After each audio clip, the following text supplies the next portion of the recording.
All right, so for this next question, it says consider the following equation. So you have two expressions, one on the left-hand side, one on the right-hand side of the equal sign.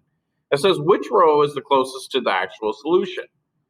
So this is how the calculator actually figures out where they intersect. It just basically it's a computer program that plugs in a very small incremental of x.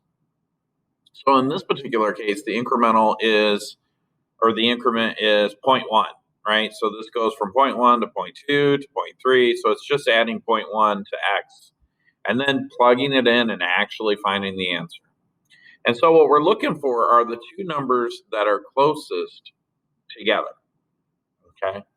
And then the way that it finds the answer is that it probably might take an average of those two numbers, or it might hone in on that.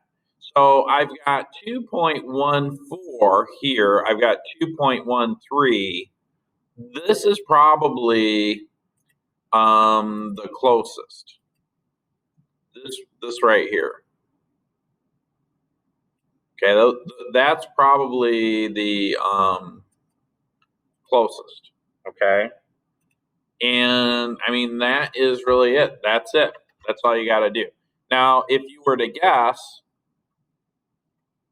so that's it. But what might it be? Well, you could probably say 2.14, right? Because if you round this one down, it'd be 2.14 because of the 4 here. That would round down. And then because of the 7 here, that would round up. So you could say that it's approximately 2.14.